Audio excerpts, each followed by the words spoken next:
Welcome to பயோதுளி. நம்ம இன்னைக்கு கிளாஸ்ல அடுத்து பார்க்க போற டாபிக் மெகாஸ்போரோஜெனிசிஸ். அதாவது அந்த மெகாஸ்போருங்கிறது யாரு? அந்த ஃபீமேல் கேமெட். அது எப்படி உருவாகுது? ஜெனிசிஸ் அப்படின்னா உருவாகிறது. அது எப்படி உருவாகுது அப்படின்னு பார்க்கலாம். அதுக்கு ஃபர்ஸ்ட் கீழே ஒரு பிக்சர் கொடுத்துருப்பாங்க, அதை பார்த்துட்டு வந்துடலாம் வாங்க. இப்ப இதுதான் இதுல இந்த மெகாஸ்போர் மதர் செல். இந்த மதர் செல் நீங்க இப்ப எத்தனையா டிவைட் ஆகுது பாருங்க, ரெண்டா டிவைட் ஆகுது. அதாவது ஒரு சின்ன செல்லாவும் ஒரு பெரிய செல்லாவும் டிவைட் ஆகுது.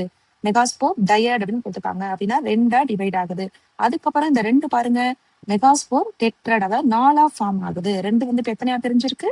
நாலா டிவைட் ஆயிருக்கு. இந்த நாலா டிவைட் ஆயிருக்கு இல்லையா, இதுல பேலன்ஸ் உள்ள இந்த மூணு இருக்கு பாருங்க. இந்த மூணு என்ன பண்ணிடும்னா இதுல டிஃப்யூஸ் ஆயிடும். இதுல ஏதாவது ஒரு செல் தான் இப்ப என்னவா ஆக்ட் ஆகும்னா மதர் செல்லா ஆக்ட் ஆகும். ஓகேவா? இப்ப அந்த மதர் செல் பாருங்க, இந்த இடத்துல செல் டிவிஷன் ரெண்டு ஆகுது, ரெண்டு நாலு ஆகுது. இப்ப நாலு எத்தனையா மாறிடுச்சு? எட்டா மாறிடுச்சு. அந்த ஃபீமேலோட ஓவியம் இருக்கு இல்லையா, அது எத்தனை நியூக்ளியஸ் ஸ்டேஜ்ல இருக்கணும்? 8 நியூக்ளியஸ் ஸ்டேஜ்ல தான் இருக்கணும். இப்ப அந்த 8 நியூக்ளியஸ் நமக்கு இங்க ஃபார்ம் ஆயிடுச்சு. இது மைக்ரோஃபைலர் எண்டு, இது சொலாசல் எண்டு. ஓகேவா? அப்ப இந்த 8 நியூக்ளியஸ்ல பாருங்க, 3 நியூக்ளியஸ் மைக்ரோஃபைலர் எண்டுக்கு போயிடும், 3 நியூக்ளியஸ் சொலாசல் எண்டுக்கு வந்துடும். பேலன்ஸ் ரெண்டு சென்டர்ல வந்துருது. இப்ப உங்களுக்கு நான் சிம்பிளா அதை வரைஞ்சு காட்டுறேன் பாருங்க. எம்ப்ரியோசாக்கு இப்ப மைக்ரோஃபைலர் ரீஜியன்ல 3, சலாசல் ரீஜியன்ல 3, சென்டர்ல 2 இருக்கு. இதுல இந்த ரெண்டு இருக்கு இல்லையா, இந்த ரெண்டும் யாருன்னா சினர்ஜிஸ் அப்படின்னு சொல்லுவோம். இது இதுல எக்ஸெல்ஸ். ஓகேவா? The process of formation of megaspore from, இந்த மெகாஸ்போருங்கிறது எங்கேருந்து ஃபார்ம் ஆகுது?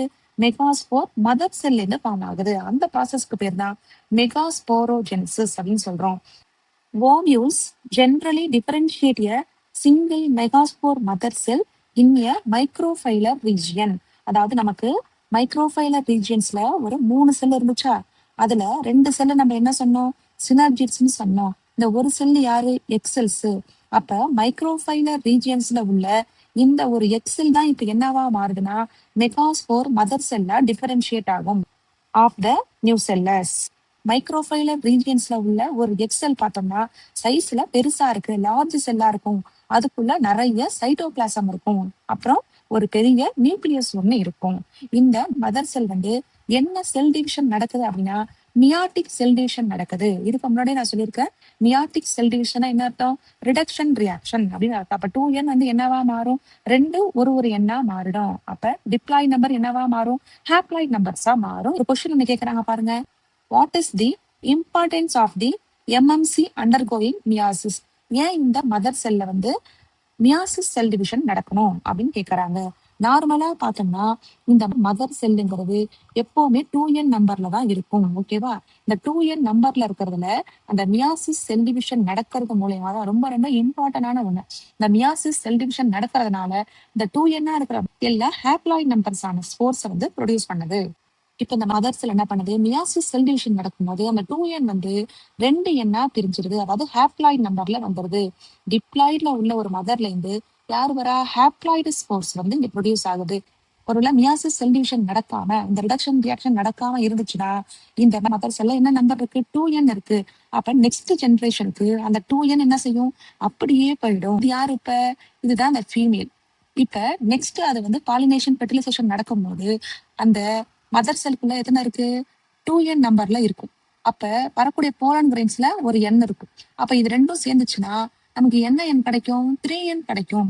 இப்படி அது இருக்கக்கூடாது. ஓகேவா? அப்ப அந்த மியாசிஸ் செல் டிவிஷன் அப்ப அந்த மதர் செல் ஹாப்ளாய்ட் நம்பர்ஸை ப்ரொடியூஸ் பண்ணாதான், என்ன ப்ரொடியூஸ் பண்ணாதான் அது நெக்ஸ்ட் ஜெனரேஷனுக்கு போகும்போது அந்த மேல்ல உள்ள இன்னொரு எண்ணு கூட சேர்ந்து என்ன மாறும்? 2n மாறும். ஓகேவா? இப்ப 2n மாறிடுச்சா, இப்பதான் இந்த ப்ராசஸ் ஒரு கம்ப்ளீட்டான ப்ராசஸா இருக்கும். ஒருவேளை மியாசிஸ் செல் டிவிஷன் நடக்காம அப்படியே போச்சுன்னா அந்த குரோமோசோம் நம்பர் சேஞ்சஸ் ஆயிட்டு அது ஒரு பெரிய ஒரு மாறுபாடு தாவரத்துல ஏற்படுத்திடும். சோ அதனாலதான் மதர் செல்ல கண்டிப்பா என்ன நடக்குது? மியாசிஸ் செல் டிவிஷன் நடக்குது. மியாசிஸோட ரிசல்ட் நமக்கு என்ன கிடைக்குது பாருங்க, ப்ரொடக்ஷன் ஆஃப் 4 மெகாஸ்போர். 4 மெகாஸ்போரை கொடுக்குது. 4மே என்ன நம்பர்? எல்லாமே ஹாப்ளாய்டு நம்பர்ஸ் தான். நெக்ஸ்ட் பாருங்க, ஃபீமேல் கேமிட்டோசைட். இதுல பாருங்க, in a majority of flowering plants, one of the megaspore is functional. இந்த வார்த்தை கவனிங்க, one of the megaspore is functional while the other 3 is degenerate அப்படின்னு கொடுத்திருக்காங்க. நான் மேல உங்களுக்கு இந்த இடத்துல சொன்னேன் இல்லையா, இந்த பிக்சரை பாருங்க. இதுல நம்ம என்ன சொன்னோம்? இந்த மெகாஸ்போர் டயாடு இப்ப எத்தனையா மாறிடுச்சு? டிவைட் ஆயிட்டு 4 செல்ல ப்ரொடியூஸ் பண்ணுச்சு. ஓகேவா? இந்த 4ல பார்த்தோம்னா 3 வந்து என்ன ஆயிடுது? டீஜெனரேட் ஆயிடுது. 1 மட்டும் தான் இப்ப என்னவா ஃபங்ஷன் ஆக போகுது? அந்த மெகாஸ்போர் மதர் செல்லா வந்து ஃபங்ஷன் ஆக போகுது. அதுதான் அவங்க சொல்றாங்க. Only the functional megaspore. யார வந்து ஃபங்க்ஷனல்னு சொல்றோம்? அந்த 4 செல்லுல யாரு மட்டும் ஆக்டிவ்ல இருந்துச்சோ அதுதான் யாரு? Functional megaspore. அந்த ஃபங்க்ஷனல் மெகாஸ்போர் தான் இப்ப என்னவா டெவலப் ஆக போகுது? Female gametocyte. அதாவது அந்த பெண் உறுப்பா அந்த பெண் கேமிட்டா மாறப்போகுது. இப்ப அந்த ஃபீமேல் கேமிட்டோசைட் அந்த ஃபங்க்ஷனல் மெகாஸ்போர் தான் யாரா மாறுவா? எம்பரியோ சாக்கா டெவலப் ஆகும். 4 செல்லுல 3 டீஜெனரேட் ஆயிடுச்சு. 1 தான் ஃபங்க்ஷனல்ல இருந்துச்சு. அந்த 1 தான் யாரு? Female gametocyte. இப்ப அதுல இருந்தா யார் வரப்போறா? அந்த நியூ செல்லஸ்குள்ள இருக்கக்கூடிய எம்பரியோ சாக்கு டெவலப்மெண்ட் ஆகும். அப்ப ஒரு சிங்கிள் செல்ல இருந்து இது என்ன செய்யுது நமக்கு? எம்பரியோ சாக்கு டெவலப்மெண்ட் ஆகுது. This method of embryo sac formation from a single megaspore is termed as monosporic development. இப்ப அந்த 4ல 1 மட்டும் தான் ஃபங்க்ஷனல்ல இருந்துச்சு. அப்ப அந்த ஒரு செல்ல இருந்து யார் வரப்போறா? எம்பரியோ சாக்கு வரப்போகுது. ஒரு செல்லுல இருந்து எம்பரியோ சாக் வந்துச்சுன்னா அதுக்கு பேரு மோனோஸ்போரிக்னு சொல்லுவோம். ஒருவேளை அந்த 4ல இருந்து 2 ஃபங்க்ஷனல்ல இருக்கு, 2 டீஜெனரேட் ஆயிடுச்சுன்னா அந்த 2ல இருந்து எம்பரியோ சாக் ஃபார்ம் ஆகும். அதுக்கு பேரு பைஸ்போரிக் அப்படின்னு சொல்லுவோம். ஒரு சில பிளான்ட்ல அந்த ப்ரொடியூஸ் ஆன 4த்துல இருந்துமே என்ன செய்யும்? எம்பரியோ சாக்கு ஃபார்ம் ஆகும். அந்த மாதிரி இருந்துச்சுன்னா அதுக்கு பேரு டெட்ராஸ்போரிக் அப்படின்னு சொல்லுவோம். அடுத்து பாருங்க, ஒரு கொஸ்டின் கேக்குறாங்க. What will be the ploidy of the cells of the nucellus? அதாவது நியூ செல்லஸோட பிளாய்டி என்ன? எம்எம்சியோட பிளாய்டி நம்பர் என்ன? ஃபங்க்ஷனல் மெகாஸ்போரோட பிளாய்டி என்ன? ஃபீமேல் கேமிட்டோஃபைட்டோட பிளாய்டி என்னன்னு கேக்குறாங்க. இந்த இடத்துல நியூ செல்லஸ் எப்பவுமே என்ன நம்பர்ல இருக்கும்? 2n நம்பர்ல தான் இருக்கும். கண்டிப்பா அது டிப்ளாய்ட் கண்டிஷன்ல தான் இருக்கும். அதே மாதிரி மதர் செல்லும் எப்படி இருக்கும்? 2n நம்பர்ல தான் இருக்கும். மியாசிஸ் செல் டிவிஷன் போறதுக்கு முன்னாடி வரைக்கும் இந்த எம்எம்சி 2n நம்பர்ல தான் இருக்கும். அடுத்தது ஃபங்க்ஷனல் மெகாஸ்போர். இது வந்து ஒரு எண்ல இருக்கும். ஏன்னா இந்த இந்த எம்எம்சி இருக்கு இல்லையா? இதுதான் இப்ப என்ன பண்ணும்? இந்த மாதிரி 4ஆ ஃபார்ம் ஆகும் இல்லையா?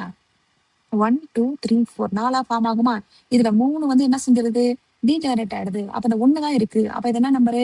Haploid number. 1 எண்ணா இருக்கும். Female gametophyte. இதுவும் ஒரு எண்ல தான் இருக்கும். இப்ப இந்த ஃபங்க்ஷனல் மெகாஸ்போர் தான் யாரு? Female gametophyte. இந்த ஃபீமேல் கேமிட்டோஃபைட் ஒரு எண்ல தான் இருக்கணும். ஏன்னா இது கூட வந்து யாரு சேருவா? மேல் கேமிட்டோஃபைட்டுங்கிற ஒரு எண்ணு சேரும். அப்ப இது ரெண்டும் ஒண்ணு சேர்ந்தா என்ன கிடைக்கும் நமக்கு? 2n கடைசியா கிடைச்சிடும் ஃபெர்டிலைசேஷன் அப்ப. ஓகேவா? அப்ப நியூ செல்லஸோட பிளாய்டி வந்து டிப்ளாய்டு நம்பரு, எம்எம்சியும் டிப்ளாய்டு நம்பர், ஃபங்க்ஷனல் மெகாஸ்போரு ஒரு எண்ணு, ஃபீமேல் கேமிட்டோஃபைட்டு ஒரு எண்ணு. இதுல எம்எம்சியில பார்த்தோம்னா நமக்கு வந்து அந்த மியாசிஸ் செல் டிவிஷன் நடக்குது. ஆனா ஃபங்க்ஷனல் மெகாஸ்போர்ல மைட்டாட்டிக் செல் டிவிஷன் நடக்கும். மைட்டாட்டிக் செல் டிவிஷன் நடந்தா இருக்கிற குரோமோசோம் நம்பர் என்ன செய்யும்? அப்படியே தான் அடுத்த ஜென்ரேஷனுக்கு போகும். அப்ப ஃபங்க்ஷனல் மெகாஸ்போர்ல இருந்தா யார் வருவா? ஃபீமேல் கேமிட்டோஃபைட் வரும். அப்ப இதுல உள்ள அந்த ஒரு எண் ஹாப்ளாய்டு நம்பர் அப்படியே யாருக்கு போகும்? ஃபீமேல் கேமிட்டோஃபைட்டுக்கு போகும். இந்த வீடியோல உங்களுக்கு ஏதாவது டவுட் இருந்துச்சுன்னா கமெண்ட் பண்ணுங்க.